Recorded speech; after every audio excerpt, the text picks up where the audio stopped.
Hey folks, how's it going? Happy week 12 to you. I'm going to have a short video here that talks about what I'm seeing from your safety fact sheets as I complete commenting on them. I will have those done before 5 o'clock today, I hope. Certainly before 6 o'clock today, and have those back to you with comments on how I think you can adjust it and edit it for the final draft. The final draft is going to be due this Sunday before midnight, of course, on Blackboard. So make sure you use this video and the follow-up video I'm going to post about how to properly cite information to finalize the drafts of these safety fact sheets. Okay, so the fuzz in the air. We're talking about three aspects that I'm seeing when I'm commenting on your drafts today. The first is design. Okay, so when I'm thinking about the design of your safety fact sheets, I am thinking that a very good way to go about this is to basically keep it simple. Okay, I'm not looking for really complex, really intricate designs on the safety fact sheet.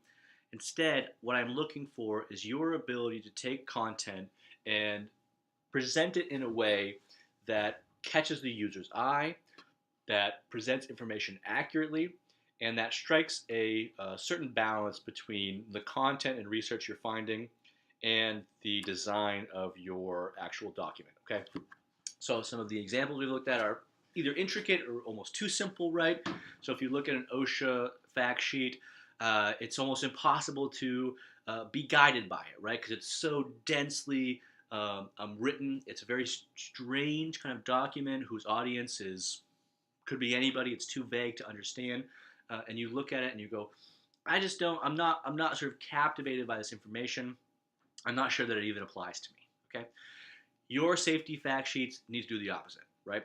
They need to captivate the audience, user, reader by having a well designed document that captures their eye and guides them through the potential hazards and context of a situation. Okay, so when I'm thinking design, I won't always recommend that you incorporate pictures or images, but sometimes I will. Okay, and I don't mean, that you just have clip arts of somebody like falling on skis or something like that, right? But sometimes clip art can be useful, right? So, for example, a skull and crossbones is a good way to capture the eye of a user or reader and let them know that something is dangerous, right? A high voltage symbol or a precautionary exclamation point in red, right? So these are clip art symbols that may be common to you and may be effective in your own document, okay? You may also find that I recommend using a kind of thought bubble, right?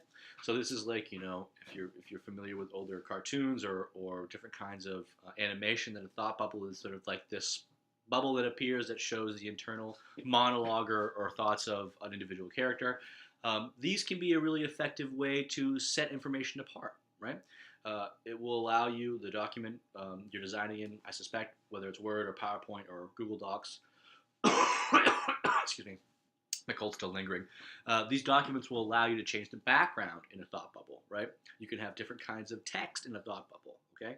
It sets it apart in the page, right? So that your reader's eyes are immediately guided to it, right? So that they have something to sort of cue them into what you're trying to say or warn them about, okay? And of course, you want to follow the principles of CRAP, right? So contrast, repetition, alignment, proximity. Really think about what the content on your page looks like. Step back, right? Look at it. Set it from a distance, right? So put it on a wall somewhere and walk by it. See if it captures your eye. Have somebody else do the same, right? Ask them what kind of effect the different aspects of your safety fact sheet has on them. If it's all text, they're going to walk by it and go, I didn't catch anything at all, right? But if there are different kinds of formats, if there are different layouts of the way you're presenting your information, that may have a more effective way of catching the eye of the user as they stroll by your warnings, okay? So ultimately, when I'm thinking design, I want you to please do keep it simple, but think about how you can take advantage of the space of the page in order to make your information stand out. Okay. Uh, so I mentioned balance as I'm talking about design. I want to talk about balance in terms of the content you're finding online, your research, and the content that you're sort of synthesizing on your own. Okay. So there should be a balance between those two kinds of content. Okay, that is the research and the synthesized information that you have, whether from experience or from reading. Okay, so that doesn't mean it's going to be 50-50, right? That you have 50% of your document is research, 50% is synthesized information. Okay, that's not what it looks like. Okay, um, instead, what I want you to think about as you're trying to strike this balance is try to find the best way and the most effective, quick way to present information to your user or reader in a way that captures their eye, but also gives them a sense that your information is credible, it's accurate, and conveys exactly what they need to know right then. Okay, so that may be that may mean that you find an excellent quotation from a source, OSHA, or some other possible agency that provides a good deal of information that you know you want to include, whether it's how long you should wash your hands for, or how to properly split a piece of wood with an axe. Right? There's a source, you found information, and it's exactly what you want to say, and you know you must include it in your document. Don't just take it and copy and paste it and plop it in there, okay? Because that won't give your reader an effective sense of what they need to know, right? Your job as a designer of this document is to pick and choose what parts of that paragraph or quotation or bit of information you know your reader must encounter and know about in order to do something safely. And then you have to take that information and design it and present it in a way that is accurate, is true to the source, is effectively sort of capturing the eye and even the ear of the user, and is cited properly. Now, I'm going to do a separate video that talks about citation momentarily, and I'll post that as well. So I won't say much about that here. But I do know that you are, I can see that you're working hard to cite information, so I'm good. I'm glad to see that. That's good. But I want to make sure I give you some sort of helpful tips to do it accurately every time, okay? So that's what I'm thinking about in terms of balance. I want you to be able to strike that balance and find the most effective way to convey information, right, that you have found in a way that's not just block quotes or direct quotations, but although you may use direct quotations, not simply block quotes or big chunks of information, but bits and pieces from a source that you know your reader has to have in order to be safe in a specific environment, okay?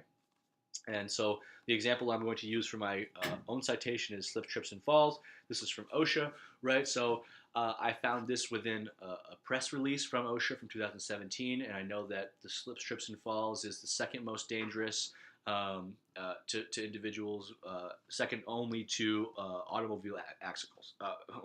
Automobile accidents. Okay, so I'm not going to take a whole quotation and just plop it in my safety fact sheet, right? I'm going to be strategic about the way that I introduce that information. Okay, I know that slips, trips, and falls is a very engaging sort of pithy phrase that I will probably integrate in my own if I were going to create this. And then I would definitely include the fact that this is the most dangerous occupational hazard and real life hazard, second only again to automobile accidents, right? And so that's a kind of quick, pithy bit of information that I can put in, and it's not going to take too much space, and it will certainly capture the eye and mind of my reader or user right away, okay? So I'll just reiterate that. When I'm looking for balance, what I'm looking for in the balance between your research and your synthesized information is that you have found a convincing and effective way to combine these two, to merge them in this document and present information quickly, accurately, consistently, and that the information you are presenting is credible. Okay? Very good. Okay. So finally, I want to just sort of reiterate the three important aspects of this safety fact sheet just for you to keep in mind as you're drafting this final version, okay? So those three aspects are background and context. So again, if we're talking slips, trips, and falls, and before I get to actually warning my user or reader, I want to let them know that slips, trips, and falls are exceptionally dangerous, right? So that's one component, background and context, okay? Second, the warning, okay?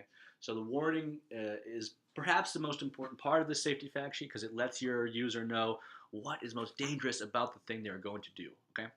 So that may require that you put in a little thought bubble with a red exclamation point. Warning, slip, trips, and falls are very dangerous, right? Here's why they're dangerous, okay?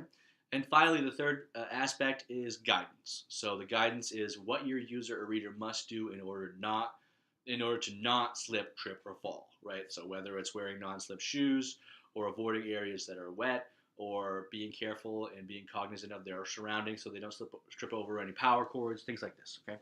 So I'll just reiterate that quickly. Background and context, the situation in which your user finds themselves in and why that situation calls for this safety fact sheet, basically why the safety fact sheet exists. The warning, the aspect of this situation that you know you have to tell your reader about right away, right? If you only had 30 seconds to tell them exactly what they needed to know, what is it? Okay. And then guidance. How are they going to manage this situation so that they stay as safe as possible? Okay. So make sure you are taking all this information seriously, that you're taking design seriously, that you're working hard to strike that balance between your own information and the information you're finding in your sources, and you are including the background and context, the warning, and the guidance in your safety fact sheet. If you do all that, I'll be exceptionally happy, and I look forward to seeing these final versions. Make sure to send any questions along should you have any, and I will, like I said, we'll post another video that talks about citation practices and how I want you to sort of cite your information in this fact sheet, and why that citation is important in the first place. Okay, folks, good luck with it. Bye.